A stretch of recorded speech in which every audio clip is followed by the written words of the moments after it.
Hello, and welcome to Cocktails with a Twist of History, your digital destination for all things cocktails.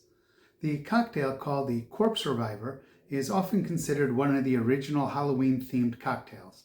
It wasn't created for Halloween, but with a name like that, it just fits. Before I continue, please make sure to subscribe, to follow, or to send a link of this show to somebody that you know. Also, how do you like my floating head and my ghostly appearance? Well, we're trying. So, the earliest Corpse Reviver recipes predate Prohibition, but variations like the famous Corpse Reviver No. 2 show up in Harry Craddock's The Savoy Cocktail Book in 1930. The classic recipe for the Corpse Reviver No. 2 includes gin, lemon juice, Cointreau, which is triple sec, Lillet Blanc, which is vermouth, and an absinthe rinse. The absinthe rinse seems to be important in the Corpse Reviver. Most of the variations seem to have it. With a morbid name like Corpse Reviver, it's allegedly able to, quote, revive someone from a stupor or hangover, and that makes it a natural fit for a Halloween-themed menu. Corpse Revivers can be traced back to the 1870s, with the first having cognac, calvados, which is a type of wine, and a sweet vermouth. If you order a Corpse Reviver No. 2, just remember that the cocktail is more potent than it tastes. When in doubt, heed Craddock's warning of, quote, 4 of these taken in swift succession will unrevive the corpse again, unquote.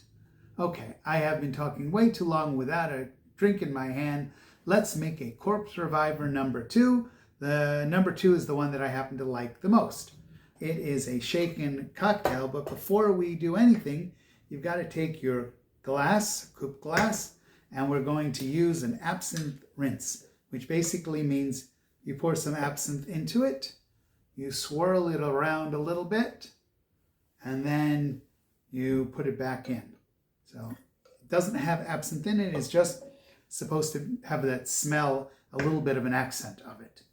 Okay, we are going to need, so in this days of these kind of cocktails, most of these cocktails were equal parts of each of the ingredients. I find that I tweak it a little bit.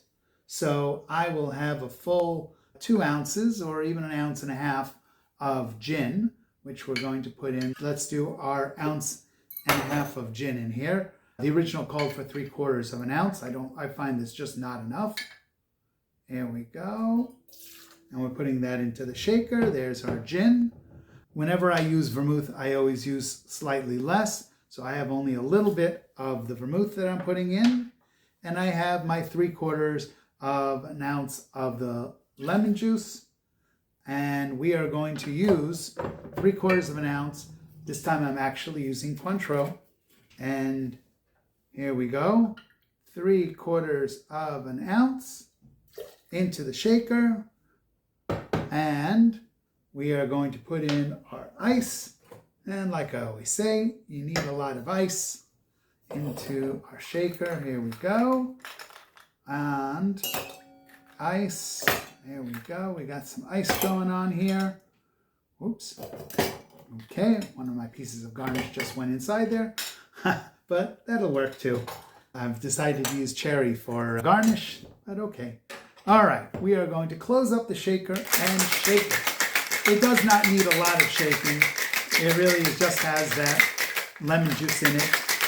But it needs a good shake. You really want to have it nice and cold. Oh, this one's really cold. And here we're going to pour it into our coupe glass that had the absinthe rinse. Oh, you can smell the absinthe when you put that in. That's very interesting. And now I have here 3 cherries on a pick. And we're going to put that in. And let's try it. Cheers. Ooh, that is a really good cocktail. You have that gin. It just is really nice. It comes forward. You have the lemon.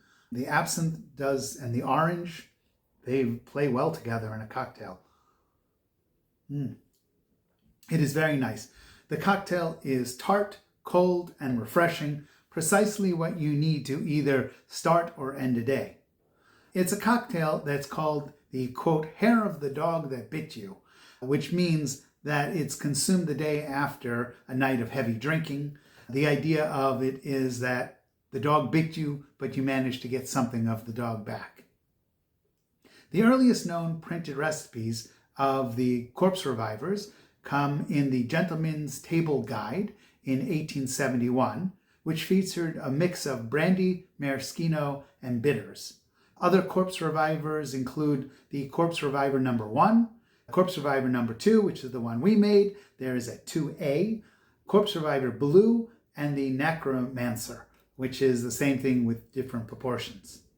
And as always, if you know other pieces of the history or other parts of the story, we want to know about it. So you can put it in the comments, you can send it to us by email, or you can tell it to the bottle. Either way, we want to know. Also, please subscribe, please like, please follow, and send a link of this show to somebody that you know so that they can also enjoy cocktails with a twist of history. Thank you.